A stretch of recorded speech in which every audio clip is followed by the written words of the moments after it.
And Lawrence Rowe managed to stay together to the close of play. Some pretty good-looking strokes in that 32 not out from Viv Richards. Lawrence Rowe wasn't quite so certain. He's made only 4 in around 40 minutes, and the edge of the bat was found a few times. But that 56 for 2 added on to the West Indies lead of 63 gives them an overall lead of 119, still with 8 wickets in hand. A pretty good position to be in, and one that Clive Lloyd must be quite happy about. But what about the England fight back? Remember that Old Trafford Test match where all was despair and they were beaten by the West Indies by 425 runs?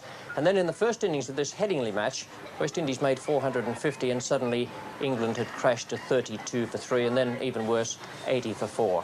But what a great fight back, a tremendously gutsy performance, one full of courage from the batsmen, bowlers and fieldsmen, and most impressive to watch. If anyone ever tries to tell you that cricket isn't a funny game, then believe me, you can assure him that his argument is completely fallacious. We've had 3 marvellous days here at Headingley, and I'm looking forward to another one next Monday. Well, everything pointed to a magnificent 4th day in this Headingley Test match when the players took the field.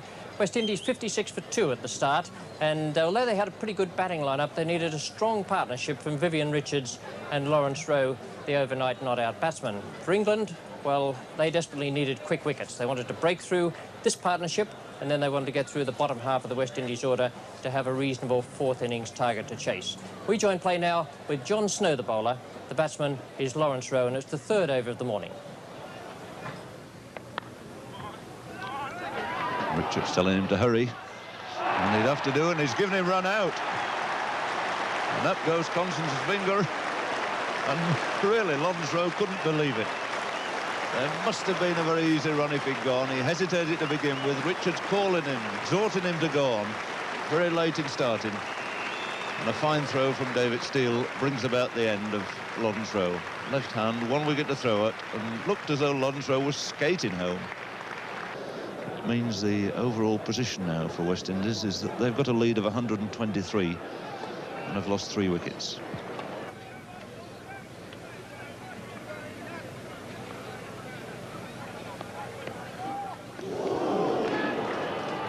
Variable bounce there. That one didn't get very high at all. 2 short legs in now. Cover point under mid-off. And that's beaten John Snow. And Clive Lloyd handsomely away. Beautiful shot for 4 runs.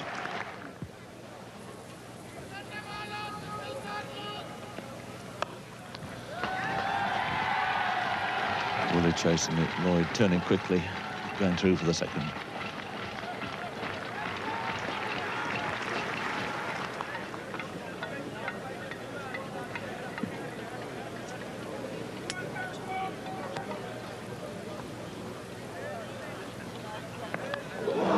A chance, and as he... Willis dropped it. Right in at the chest, they're so close together. A little reassuring pat from Tony Greig, but that a really bad error by England. A thick edge. Willis tumbling. Difficult to see, first of all, whether he managed to cling onto it or not, but it had bounced out. Willis again to Richards. Great shot. Looked super when you middle it, but everything went right for Viv Richards there. Just let the bat go through, a long way away from it.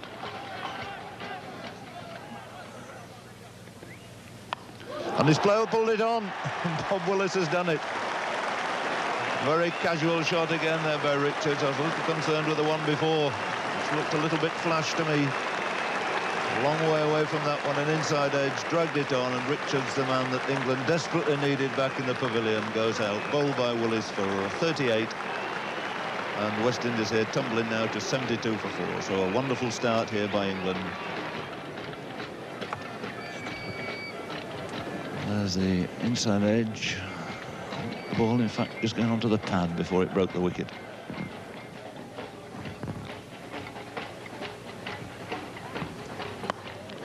That's a good shot again. Over pitch ball driven very fiercely. Through mid-on for 4 by Clive Lloyd. So he moves on to 10, his 2nd boundary.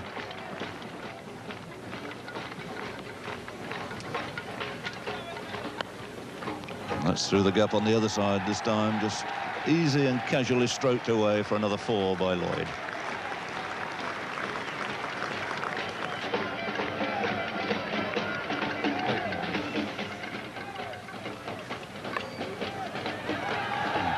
relief of Collis King. He's away off the dreaded naught and collects 2 runs.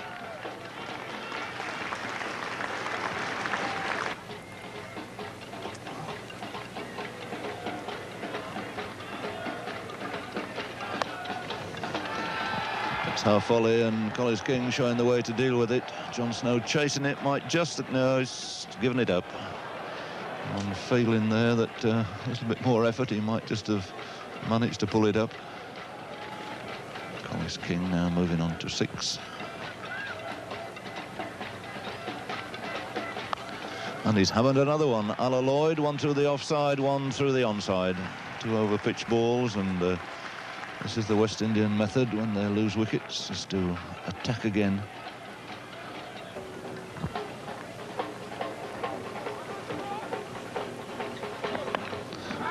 Not quite time, but it's gone through extra cover all right. Alan Ward chasing it, should cut it off.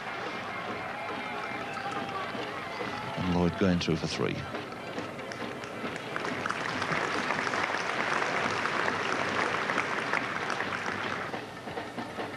Added. 43 added now. Short one forced away by Collis King, who's quite a stroke maker, this young lad. Score on 99 now. And score on 103. A bad ball there from John Snow, really was. Wasn't even a bounce, it was a long hop. Collis King all the time in the world to crash it through the offside. So 4 forced to him in his 18.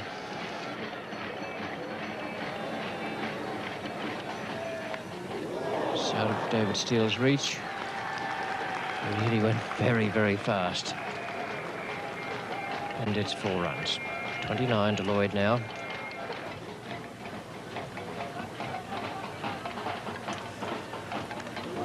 And he's out. He's played on. The second West Indian batsman to do so this morning. That really was a throw the bat job. The ball was shortish outside off stump, and he was hitting it off the front foot. And I don't think he'll be well pleased about that. A long way back onto the off stump. And that is a tremendous breakthrough for England. 121 for 5 now.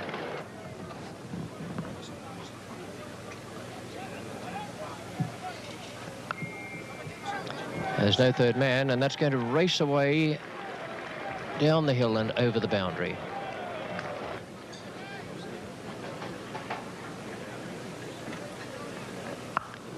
And he's got it away beautifully in front of square leg. That was the one they were looking for with that field placing. Derek Murray's answer was to hit it in front of square leg and keep it away from the 2 men. It was a nice shot.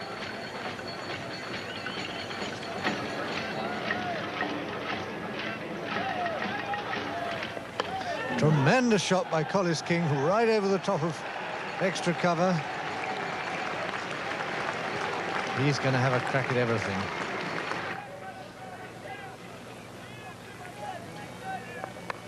Another great shot.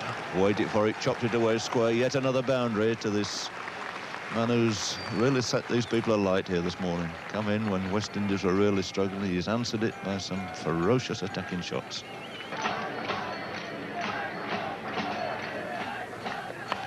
And that's in the air. A great effort there by Alan Ward. Just got a hand to it.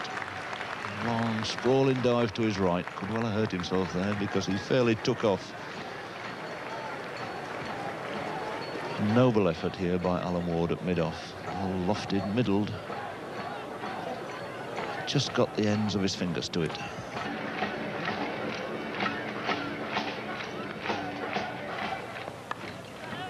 And that's chopped away again to third man. The ball once more gathering pace down this fast, bare outfield.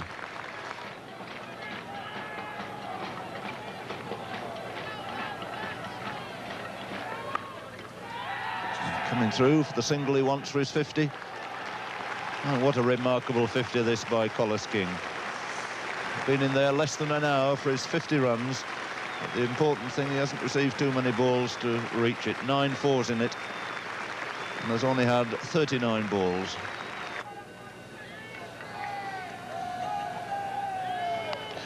That's an outside edge. Only 2 slips in there now, and he gets 4 runs as a result.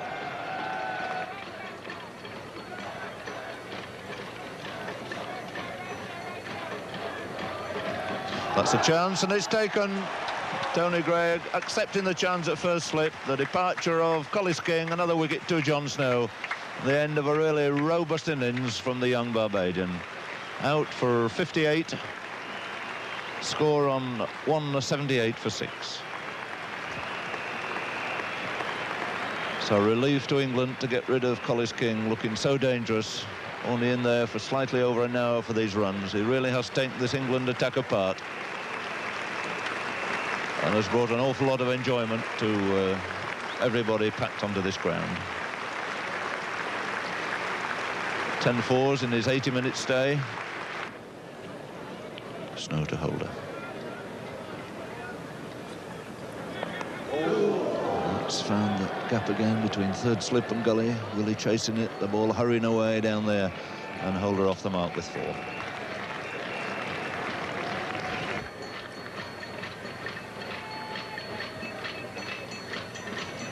Well, that was a nasty one.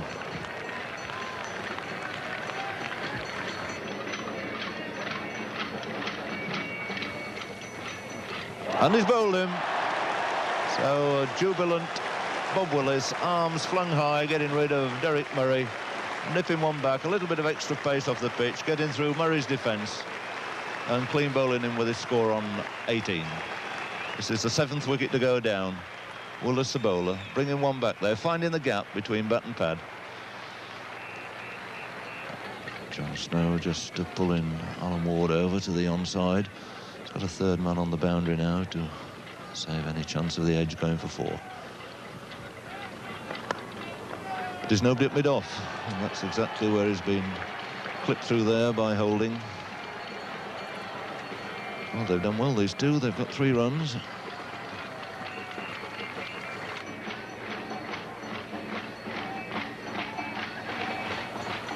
Oh, and that's very close. It's got to be out. And it kept so low that there's hardly any chance at all of Michael Holding playing that. He was pretty unlucky there. That one, I reckon, just got up about 9 inches off the pitch. It cut back pretty sharply as well. Oh, yes, absolutely plumb, but very unlucky. He was playing there for the ball to come up around about, well, the height of the top of the pad, and it really crept through. So it's 188 for 8, and that's what England needed.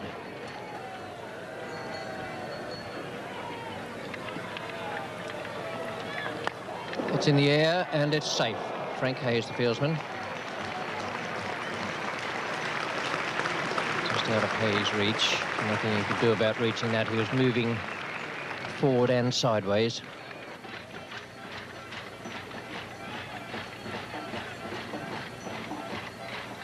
Oh, bowl him. Willis has done it again. It's his 4th wicket. And it's 193 for 9. Van Burn Holder out to an extremely good delivery. And Willis really firing now. Outside off stump and cutting back very well. Just lifting that off stump right out of the ground. 193 for 9.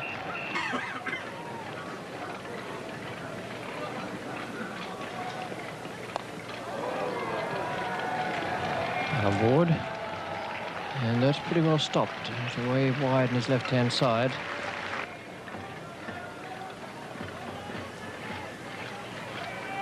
Ball him, and Willis has 5 wickets. A great effort from Bob Willis in his comeback match. 5 for 40. He bowls Roberts for 3. Daniel remains not out, and England need 260 to win. And that 260 well within the reach of the England side. Not really a formidable target, even against the West Indies bowlers. A great trio there, Roberts, Holding and Wayne Daniel, together with Van Burn Holder. Well, the real secret was, could the England side get away to a good start with their makeshift opening pair, Bob Wilmer and David Steele? We join play now, the first ball of the England second innings. It's that magnificent fast bowler, Andy Roberts, coming in from the Kirkstall Lane end. And it's 260 to win. 4 runs for a start, but, oh, that was close to Clive Lloyd.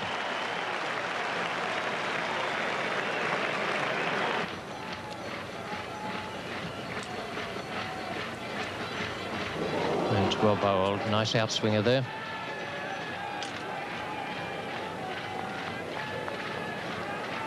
Wilmer was drawn into playing at that. It's fairly wide, though.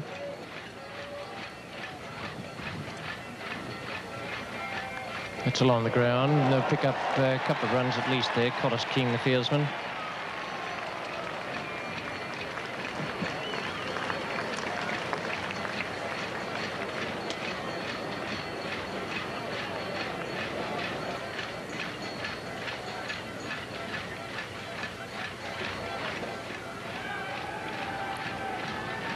Certainly a quick over to start from Andy Roberts.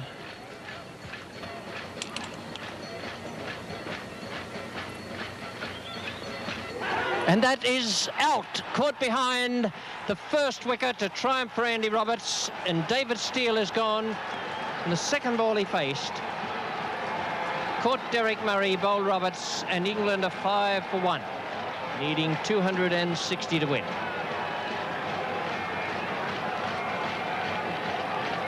There it is. I'm not sure that David Steele had to play at it. Certainly is a tremendous shout there.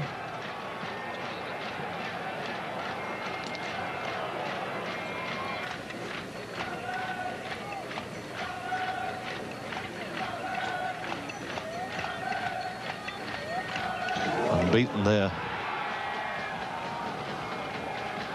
Well, he had to play at that one, and another really fine delivery from Anderson Roberts.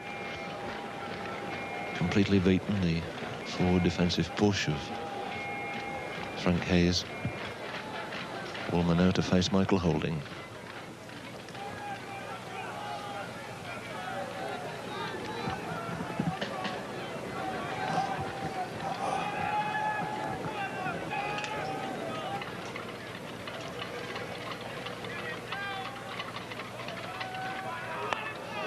That's a nice shot. Lovely time deflection going through for 4 by Wilmer.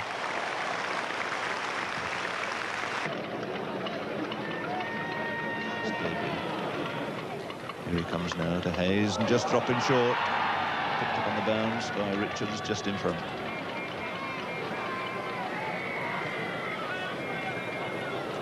So Anderson Roberts, this really great bowler from Antigua, the West Indies, has reached 100 Test wickets in 2 years, 142 days. And this is only his 19th Test match. So Roberts to Hayes.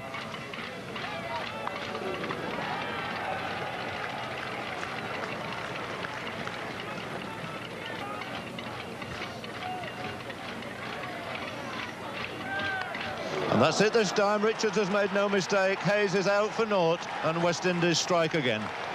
Roberts picks up yet another wicket, and he's made the breakthrough here for West Indies. First of all, Steele, then poor Frank Hayes out with a naught to his name, and England on 12 for 2.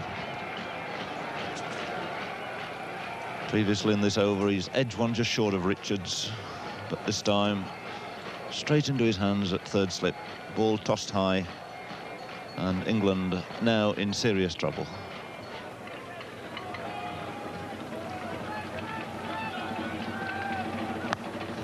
So Balderson away, over pitch ball, pushed away nicely through mid-on. Wisely, they'll settle just for 2. And Wilmer now down at this near end to face Roberts.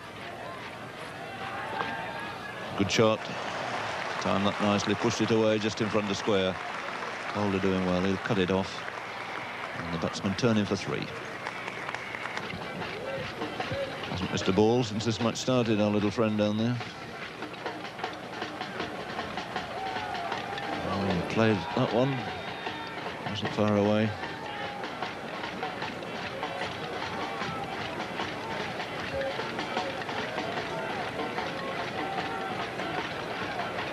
Again, lift and movement.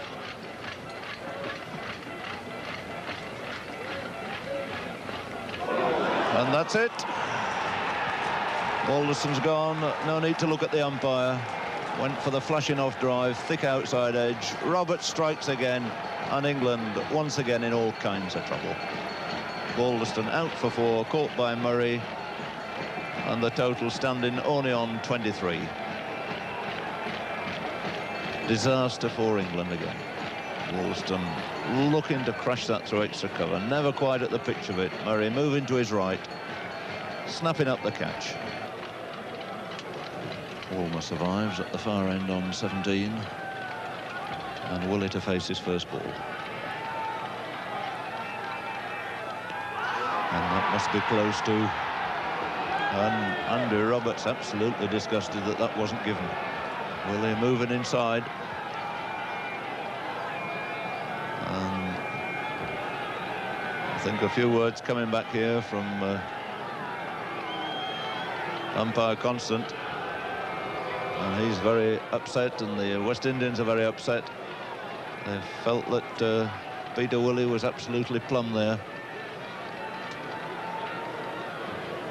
Moving onto the back foot. And my word, that looked close. Wayne Daniel now bowling to Bob Woolmer.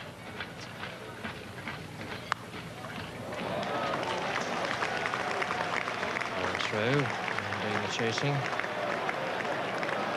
3 runs there for Woolmer.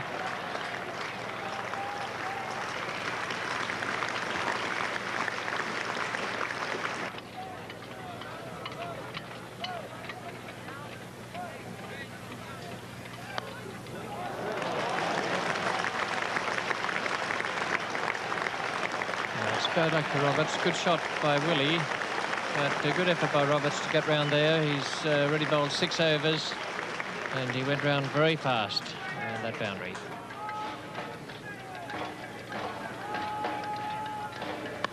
That's a shot, beautiful shot, over pitch ball. That's the way to deal with it.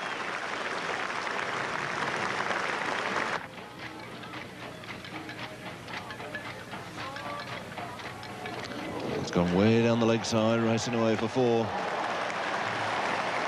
4 byes. Didn't look to be too much wrong with Michael Holding there either.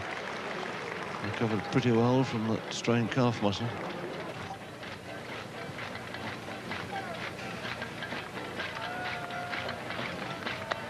It's a good shot.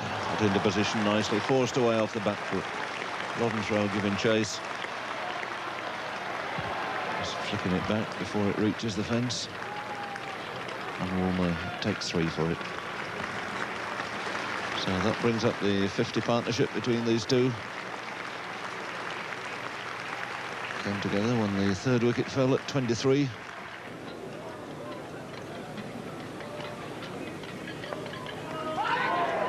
That is out. Bob Woolmer, Van Holder, who hadn't taken his sweater off in this over, has struck the vital blow again for the West Indies. Woolmer out for 37. LBW to Holder. There it is again. Starting off to go forward. And he wasn't forward at all with that left foot. When the ball struck him, his left foot was exactly on the batting crease.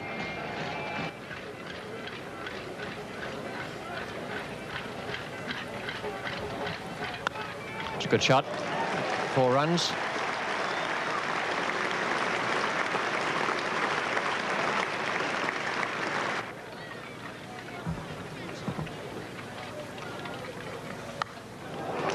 That's a great shot.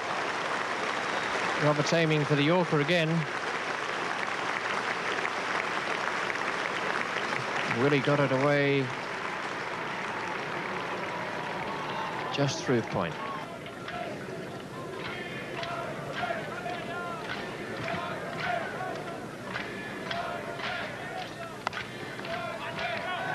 You have to be quick here. Oh, that would have been out. Wayne Daniel was very smart to come away to his left there and in, and Tony Greig misjudged that badly. It's 96 for 4. Well, good shot.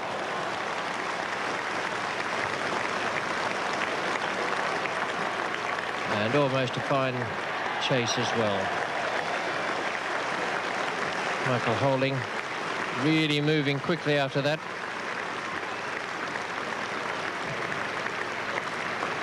No doubt it went for 4, but umpire Tom Spencer wouldn't be able to see it from there. The boundary line is away out the square leg, and that brings up the 100.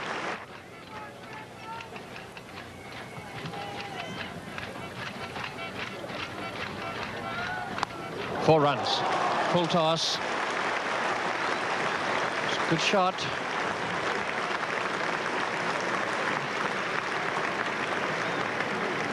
That went very fast indeed.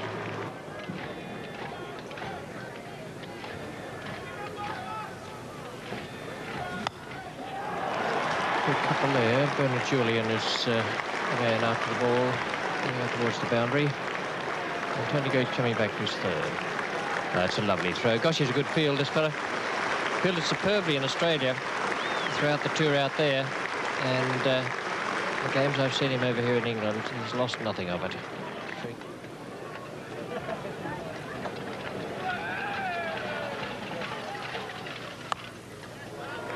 A couple more. Oh, that'll be 4. That was so well timed. Well, I started off to say there's a couple there, and he only played a defensive stroke. That went off the bat like a bullet. Let's have a look at this for timing.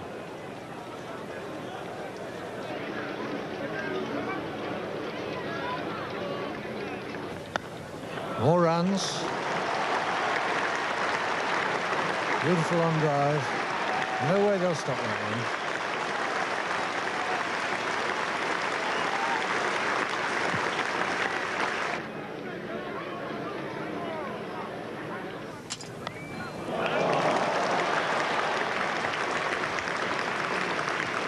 Ted, well, that single to Tony Greig heralding here, the 50 partnership between these two. The sun's certainly shining on Tony Greig at the moment. Those 50 runs have come in just a shade over 35 minutes.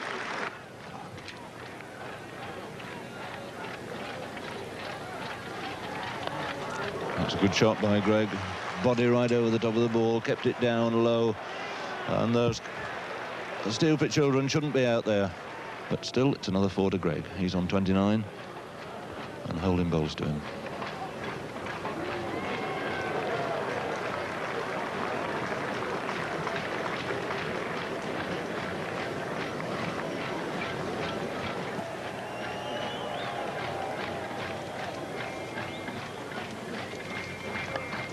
And that's taken. Willie goes. It's a fine catch. Andy Roberts, the man who's already taken 3 wickets, snapping up that catch. Excellent catch, taken low down by the ankles. Holding takes the wicket. Peter Willie goes, and this fine partnership is broken. So Willie caught Roberts, bowled Holding for 45. Middled nicely off the bat. Must have thought he got 4 runs. He found the Orney man fielding round the corner there. Low to his left and beautifully taken by Roberts. So the crowd on their feet here, and quite rightly so, because that's been a really commendable performance by Peter Willie. 36 in the first innings, 2¼ hours out there for his 45 in the second. Anything up there he put away very effectively, included 9 fours in his innings.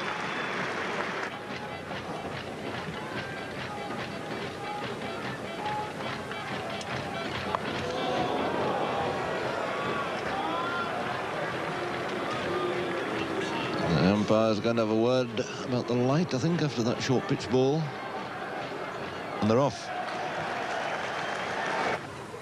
Well, I bet Derek Underwood was pleased about that. Only a few more minutes to go, but he'll be quite happy to start off tomorrow morning, hopefully in better light with his skipper, Tony Greig, who incidentally is playing another magnificent innings. Some really beautiful drives there and shots off his pads to go with that century in the first innings. He's come back to form with a bang, and he's exuding tremendous self-confidence out there, and that could have a great effect on the bottom half of the England innings.